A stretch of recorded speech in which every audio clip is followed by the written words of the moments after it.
If there's one thing product management courses love to harp on, it's frameworks. Yep, for just about every task in a PM's average day, there's at least one prescribed framework to tell you exactly how to do it right. And there's a reason for that. For one, you got to learn how to do your job. And furthermore, you need to know how to do it in a way that's proven to work pretty good.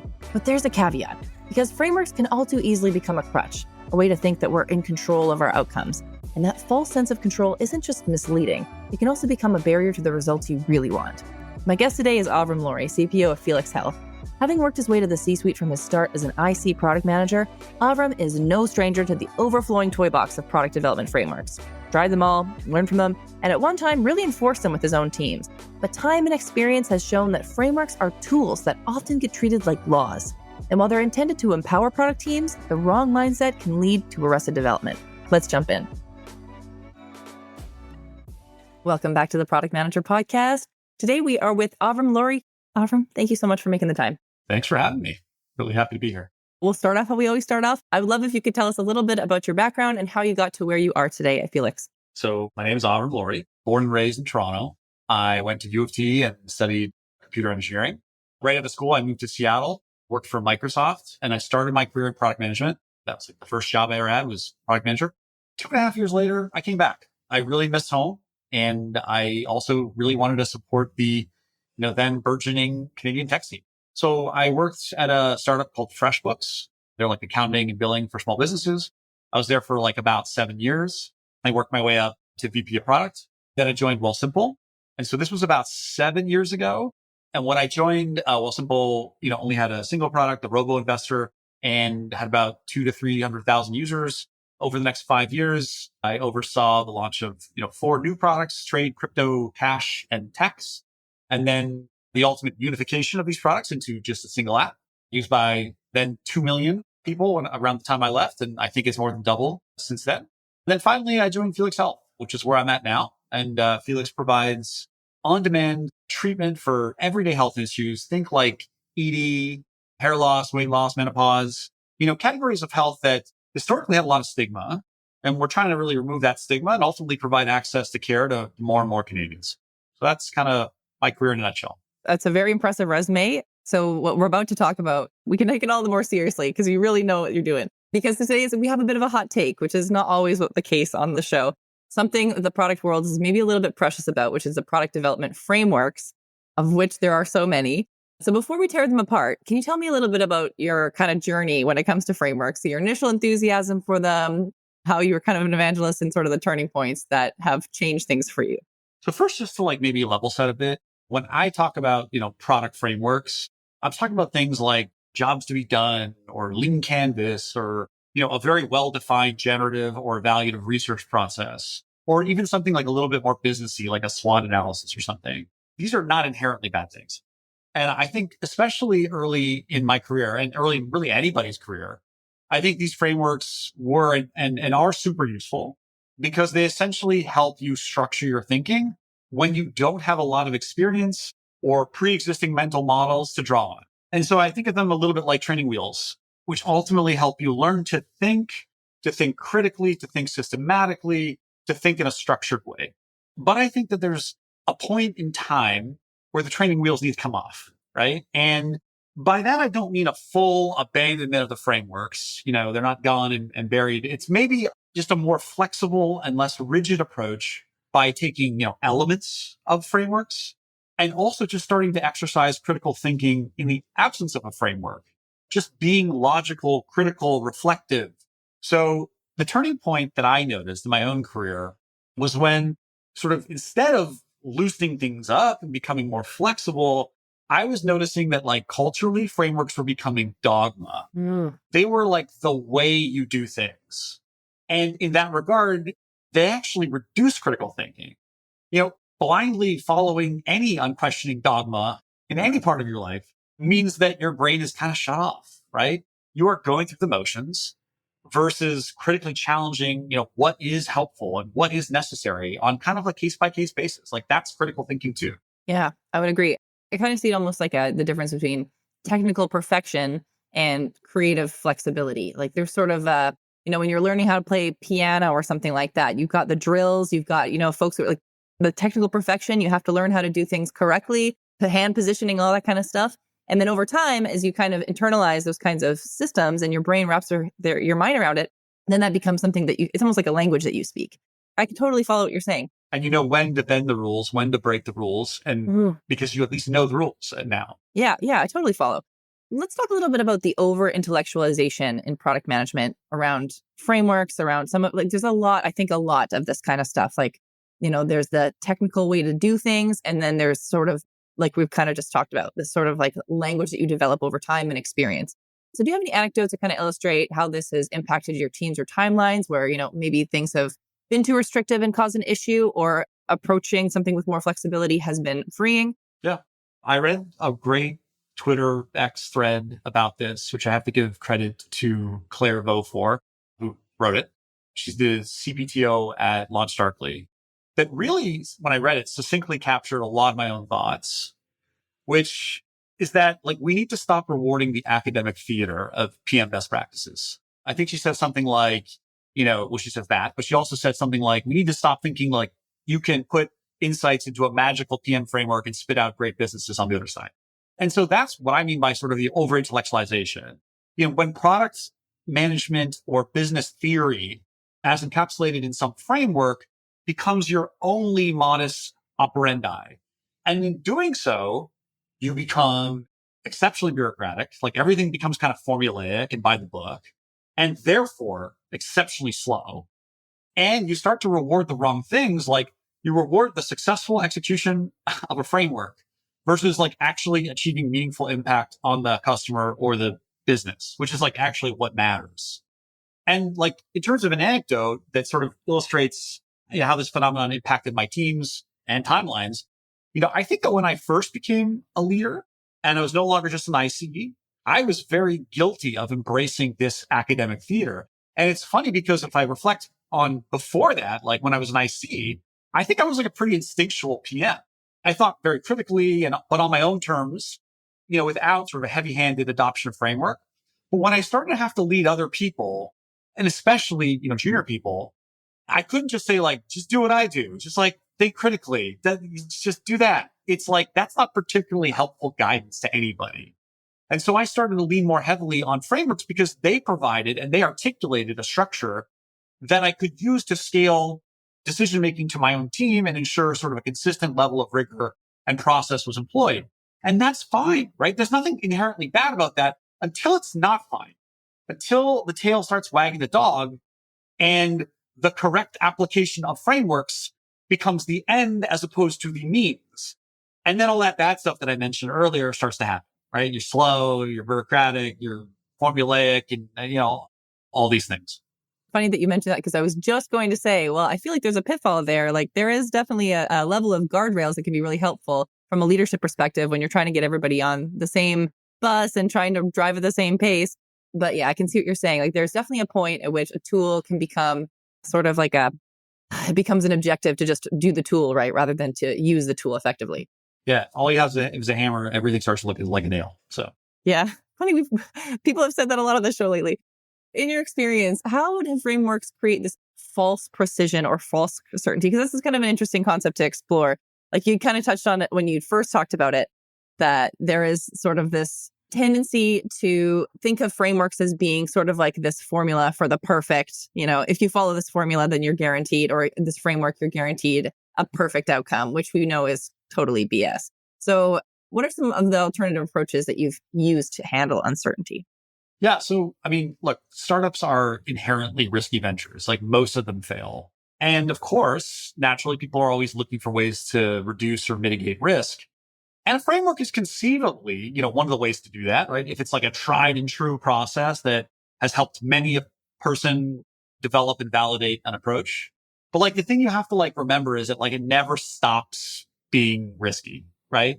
If you believe that with enough frameworks layered on top of each other, like an enough heavy-handed process, you can like virtually eliminate or minimize risk to a point where it's almost like negligible, like you've lost the plot. In fact, like a dogmatic adoption of frameworks and process doesn't eliminate risk. It actually just creates a false sense of certainty, which is actually very dangerous. It's like even a bit delusional. And, in a startup, like the only way to actually eliminate risk is to ship something and observe the impact. This is literally the only way to truly eliminate risk, is deliver something and sort of observe what impact it has on the market. Mm-hmm. Now, it could be argued that like a framework might help you like marginally increase the odds that the thing you choose to build will actually have an impact. But also, like, if the framework is some very lengthy, cumbersome process that takes a whole bunch of time to complete, whatever slight or marginal improvement that you get from it is probably not worth it, right? It would have been faster to just quickly build and ship something and then just like look at the results. That would be way faster than employing this, like, again, lengthy, heavy-handed process that maybe increases certainty by 2%, not really a meaningful amount. And so not really worth it. Yeah. I see. I'm kind of thinking of this almost in terms of like a quota versus impact. Like, you see if a goal is set or a KPI is set for, a certain amount of tickets closed or whatever versus like what's the actual impact of what you're doing. People tend to get kind of focus on, well, I'm doing my job right because I'm doing the thing that I've been asked to do to the letter. But when that kind of shifts you away from actually achieving the impact that is intended to achieve, it's kind of counterintuitive. And I totally see what you mean. It's kind of, you get lulled in this false sense of, well, I'm creating value. I'm doing what I've been asked to do. But you're not really, the value isn't really there when you look at the dollars and cents. Yeah, totally. Okay, so let's talk about some alternatives then. So let's say now we're kind of moving away from frameworks. You yourself have kind of absorbed that language. What are some of the strategies that you're using today when we talk about, like a more agile or more efficient way to do things? So that kind of, take the best of the frameworks, take the greatest hits and sort of leave what's not useful. I guess I'll first say is like, what I'm not saying is just like pick things at random and ship them as quickly as possible. Like that can't be the answer, right? But rather the answer is also not only ship the outputs of some highly contrived academic framework. Like that's also not the answer. So if those are not the answer, like what is the answer? Well, I think we can just be more flexible. We can use kind of like a free form and, sort of a case by case combination of some combination or permutation of logic, reason, analytics, customer insight, competitor analogs, even gut instincts to quickly inform an opinion about what to build and then build it as quickly and cheaply as possible to validate it. So to use an analogy, it's probably maybe a bit contrived. Like if dogmatic frameworks are like rigid classical music, right? This is more so jazz. It's a little bit improvisational. Like there is a structure to it, but it's a little bit more freeform. This is purely an analogy because like I don't really like jazz, but probably like classical more. But the analogy works from what I understand about jazz. But I think that there's an element of improvisation. There's an element of, like in the moment, critically reflecting which of these inputs is useful for me right now. Which of these inputs do I even have right now? I mean, you don't have them all. So you need to work with what you've got. So it's a little bit more situational, a little bit more improvisational, a little bit more flexible. It's not the absence of critical thinking. It's actually more of a sort of an improvised process that draws on perhaps elements of frameworks, but not in a way that feels rigid and dogmatic. Web designers, this one's for you. I've got 30 seconds to tell you about Wix Studio, the web platform for agencies and enterprises. So here are 4 things you can do in 30 seconds or less on Studio. Adapt your designs for every device with responsive AI. Reuse assets like templates, widgets, sections, and design libraries across sites and share them with your team. Add no-code animations and gradient backgrounds right in the editor.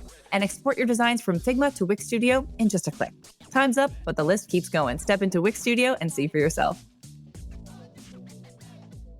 I want to switch gears a little bit because I imagine that there's probably folks listening to this who are like, oh, my boss is so married to these frameworks. So let's kind of step back into the shoes of one of the team members on your team when, young Avrum was a young leader in the product space, really all about the frameworks.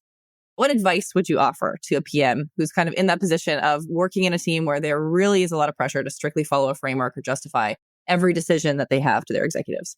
Well, it's interesting because I would actually say first, it's like the introduction of frameworks can be both driven bottoms up and tops down. And I'd talk about each one. First, let's talk about tops down, right? And why it happens, or why at least I think it happens. Sometimes executives and especially founders, as their company scales to the point where they're not directly involved in every decision, seek out frameworks as a way to scale good decision making and reduce risk, if they're not directly at the helm of every decision, right? And that's okay to an extent. But if they forget or lose sight of the fact that their business most likely was not the emergent output of some magical business framework, but rather was like the result of taking risks, trying different things, and ultimately hitting on something that works, like they're in danger of creating a really bad culture that has, all the bad attributes that I mentioned, before, like some place that's really rigid, that's really slow and really bureaucratic. And it's almost like a careful what you wish for, you might get it, because what often happens is they hate the culture that they've created because it's not familiar to them. It doesn't remind them of how they built the business in the first place. It's actually really unfamiliar, right? It's well-intentioned because they're trying to create a way to scale good decision making, but then they create something that like they don't even recognize. And I've seen that where they're just like, what have I done? Before we talk about some of the remedies, let's talk about the bottoms up way that frameworks can be created, because then I've seen this happen too. I've actually been part of this, where I've been part of a bottoms up, revolution of frameworks. A coup. Exactly. Yeah. Perhaps not that far, but revolutions. Fine. So, sometimes teams feel like whiplash by founders or executives because they feel like they're seemingly being told to go build arbitrary things, at least from their perspective, right? It's like, we want to do this, see this feature, go build this. And so this can be really frustrating because they're like, where is this coming from? I don't want to do this. I don't think this is right. So they actually introduce frameworks as a system of control for their own sanity, to try to structure executive thinking and create some guardrails to prevent ultimately like what they see as like this freneticism, this random walk around an executive's brain or a founder's brain. Is that all startup founders that do that? To an extent, but it's also what makes them so great. Yeah, of course. I think that that's okay to a point, right? Like being exposed to just like that raw signal sometimes is tough. But again, if you go too far and the frameworks start to make the founder and the execs feel like they're kind of powerless in the face of this like dense bottoms up bureaucracy, they're like, it's only a matter of time before that powder keg explodes. Like in this case, the company will become unrecognizable to the founder, but in this case, the founder's not to blame, really. It's whoever, the bottoms up creation of this process. And that works until it explodes, right? Because if a founder or an executive feels like, wait a second, this impenetrable framework driven bureaucracy means I can't share some insight, some intuition that I have as the founder, which I think the reason why the business exists is because of them. It's a terrible situation and it's going to explode, and it's going to explode in a very suddenly and very badly. And I think in both cases, whether it's bottoms up or tops down, you need to figure out a way to work with leadership to strike the right balance. And it's like just enough structure and no more. It's hard to define what that point is. And I think it'll be very different from company to company, but you need enough structure until it stops being helpful. And finding that equilibrium point is not easy. And it is a negotiation. It's sort of a compromise on process that achieves the right sort of inflection point. But yeah, there's no magic way to do it, but that's what I would say is what your objective is, the minimum amount of structure that is deemed necessary. Talk about art versus science. That means that really what we're trying to achieve is finding the right amount of tension between leadership and ICs, where folks don't feel like they're at the mercy of the shiny object syndrome or the whims of the founder, and that there is some structure to the way that they're operating and can be efficient, but then not to the extent that the founder feels kind of locked out of their own company or locked out of the decision-making ability of their own company, in which case, yes, I can see how this could be catastrophic. And vice versa. Nobody wants to work in a situation in which there's such a tight micromanagement on the ICs that it just feels like there's no room for organic decision-making. So how do you kind of reckon with that? You've been an IC, you've been a leader in multiple capacities. Like, what have you used with your team to kind of try and find that balance? It's interesting because I've done, like, you learn a lot from your mistakes, right? I have been at the helm of creating an impenetrable bureaucracy and learned why not to do that. On the other hand, I think I've gone the other way sometimes, which often happens when you realize the pendulum has swung too far, which is I have like, let's freeform it. Let's do everything sort of bespoke and let's offer no structure. And I think that both of those extremes are useful and to some degree unavoidable. Like, I guess I would say like, I'll provide some advice, but I'll also say that probably whoever's listening will not be able to take it without going to one extreme or the other, whether they realize it or not. It's like you have to kind of live through it. Yeah. I think I would say like, I will always go back to like the most elemental of frameworks, like the scientific method. Yeah. Yeah. It's like defining a hypothesis and then developing an experiment to prove or disprove it. These don't feel to me like heavy-handed frameworks. They're so foundational. They structure like elemental thinking. And so like, that's what I try to like always fall back on, as opposed to some like second or third order thing that is ultimately just a derivative of the scientific method. If you read like Lean Startup or like, and what it ultimately boils down to, and they have a lot of like sort of artifice that they built up on top of it, of like a lean sprint or all this stuff that's, well, things can be helpful or whatever, but it's just the scientific method. That's what it is at its core. And it's useful to see it applied in a startup context because like we're not actually scientists. And so maybe it's not immediately obvious how to apply it in the business context. But like once you like understand it, you can reject a lot of the artifice that becomes less necessary over time. And maybe it's useful at first, but it should just kind of fall away. And what's left is the elemental kernel of lean, which is like something very basic, something that predates startups, scientific method. You know what I mean? Like something very elemental like that. That's what I ultimately like strive to create. It's a culture that embraces like these sort of deep elemental concepts of how to structure thinking that are certainly not unique to the domain of startups. Yeah. And I think that can go really well hand in hand because when I'm kind of listening to this and I'm thinking about these kind of situations of excessive tension across the org chart, this really sounds like a symptom of poor or stunted communication as well, in which, you know, I'm getting flashbacks of situations in which I felt disempowered as an IC to communicate with leadership honestly about changes that were being made in the company. I know that there's a lot of struggle from the leadership level to communicate effectively with folks who are doing various jobs and be able to justify the means or the reasons why things are changing. There needs to be, I think, clear communication channels, and there needs to be kind of that safety to, you know, express like, we need to have a forum for feedback that's totally honest and open, and there's no fear of consequences for just speaking your mind. Coupled with this kind of approach that you're describing, like we had an episode ages ago where we talked about sort of depersonalizing some of the methods. Like, you know, here's my hypothesis. It's not just I have a gut feeling, like this is how I have kind of walked through it. And this is kind of the result that I'm seeing that's different from what you feel. Yeah. This might sound a bit reductive, but I truly believe it's like everything's a communication problem. And I don't even mean the meta stuff that we're talking about, like how do you align with leadership. I think UI design is a communication problem.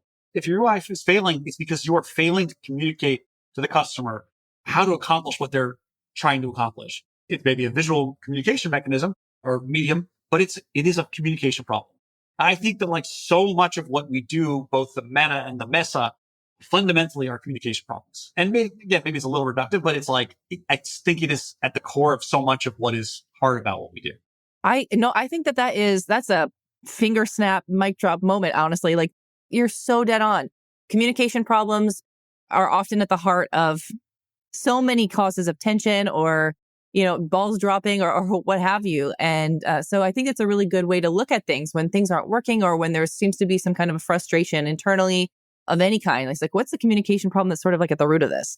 Yeah, that's a really interesting way to look at it. So moving right along, do you believe that there are circumstances where frameworks can stifle innovation? This is a leading question. You maybe I'm showing my hand. And if so how do you identify those situations? Certainly, they definitely can. And I think that's in large part because many frameworks, by their very construction, implicitly value or don't value certain inputs. So if you're really picking and choosing which inputs you consider useful or valuable, which you just reject entirely or you just ignore, that constrains the possible outputs. And if you have constrained outputs, that means stifling innovation, right? So I'll give you an example. I've been part of organizations that have had, extremely well-developed generative research programs. And they were sort of the primary way we identified new areas of investment. Going and interviewing customers and synthesizing their needs and requirements into a potential set of investments. Now, look, I want to say like generative research can be very powerful and very useful, but is it the only way you should identify new investments? Like, I don't think so. And in particular, if generative research becomes too dominant and it doesn't leave room for, say, founder intuition, it can be pretty problematic, right? I've seen founders, I like literally been in a meeting and it's like a very surreal experience where founders are like a founder of a company is getting shot down when they offer an idea because, well, it didn't come, we didn't hear that from the customer. So no. And it's like the founder's insights are like why we're all here. Like why we're having this debate. Like the founder has some unique insight, which allowed them to ultimately create a company. And if we say, well, the generative research process is so dominant, and as I said, only values inputs that are from customers, well, then I think you're constraining the potential outcomes. And I think that that can be very dangerous. And that's where generative research can go from being a helpful methodology to one that is really confining and ultimately, I think, can ultimately limit innovation. Okay, first of all, I have to just give a shout out on behalf of the founders to say thank you, because I think this is one of the few times on this show where someone has really stood up for founders and, said, really like championed the value that they're bringing, because most of the time what we talk about is like, here's what you're doing wrong, what you should be doing better. So I just want to give you a little call out for that. But then the other thing that I wanted to say is, I agree with you. And I also think that there's kind of a balance there as well. Like I kind of believe in the idea of creative constraints and that sometimes working within constraints can kind of help to define the playing ground a little bit. But I won't linger on that. I think that there's maybe a balance, but I don't know. What do you think? Yeah, no, of course. It's kind of funny because I always say, sometimes I feel like my answers are like very unsatisfactory because everything's a balance. Yeah, And it's like, true. I'm sure someone who's listening, like, just take a position, man. The reality is that unfortunately far more nuanced than that. So Art versus science. It's about using the tool effectively and not just letting the tool run your life. All right. Well, okay. So moving right along. So in balancing the use of frameworks with more instinctual decision making, which is really what we're talking about, what are some of the methods that you've found effective for quickly validating product ideas, since we're obviously you're a big champion of the founder ideas? I mean, I don't think it's crazy rocket science. I think you develop a strong point of view from a wide corpus of data, many different inputs. And, those inputs can be, analytics, founder insight, generative research, evaluative research. It can be a whole slew of things. Then employing vigorous debate and critique to that point of view, with your peers and other folks, and either ultimately refining that point of view or changing it, right? Which may be what happens through that process. And then you need to figure out how to quickly validate it by shipping the smallest version of it possible. And I want to be clear, like, I'm not one of these people who's like, that will always be a super minimal investment. Like, not everything can be like a painted door test. And I think sometimes people assume that that's true. Like, sometimes that just doesn't work. You need to build enough of something that is actually representative. Otherwise, you're just not going to get good signal. And so again, I'm not one of these people that's like, everything can be just like stand up a landing page and see if people, sign up for a wait list. Sometimes you can do that. Again, if that's your only way of validating, well, guess what? You've just gone dogmatic on painted door tests as the framework to validate things. And I just don't think that is useful. That's ultimately what I believe, which may, again, sound like an unsatisfying answer, but it's what I do. And I think it's ultimately sort of what I've come to after having the pendulum swing to multiple extremes and then slowly finding the right equilibrium point that works for me and the orgs that I have run. I'm very aligned with you on that. So I'm not even going to cross-examine you. How would you advise new product managers then? Now we're going to come a little full circle here. Let's go back to day one, IC Avrum. How would you advise the new product managers of the world to evaluate the usefulness of frameworks, especially as they're coming into the field, they're absorbing them for the first time, they're learning them, they're using them without becoming overly reliant on them? I mean, certainly learn them, read them. There's probably 10,000 product management blog posts about each and every one of them. So don't ignore them. But I think, examine them critically.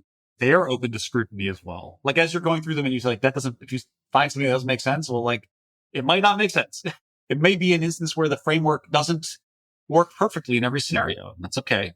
I mean, certainly you could focus on the big ones, which will be the ones that have the most blog posts written about them. And that's probably useful, right? That's like a useful heuristic to focus on the ones that most people talk about. So at least you have some general concept of what they are and try them out. I think that's not a bad thing. Where to catch yourself, if you ever find yourself going through the motion, so to speak, saying, well, the framework says I got to do step 4 of 21 because, well, that's what the framework says. Stop. At that point, you're no longer thinking critically and you've fallen down a trap and it's time to reset. And so that's when you've gone too far. And I think they offer, especially early, a sense of comfort and safety and structure, which can be very useful when you're inexperienced and don't have yet that intuition built up. But there will be a natural point where your own intuition will actually have become cultivated, where you are probably going to catch yourself doing these things. And it's that's a moment to celebrate, because it's a moment where at that point, the training wheels can come off because you're starting to question some element of the process that isn't working for you. And that's it's a good moment. It's demonstrating growth. It's demonstrating evolution as a product practitioner. So that's great. Yeah. And then someday you can also be the CPO of Felix Health. That's right. I think that brings us full circle. Thanks so much for joining us, Avrum. This was a really fun chat. So where can people follow your work online? So I'm not so much I have a Twitter X profile. It's just my name. It's Avrum. I'm not on there much anymore because it's become a bit of a cesspool, but I guess LinkedIn, but I'm also, that kind of sucks too. I don't know, clearly there's something missing. I don't know, podcasts like this one, maybe.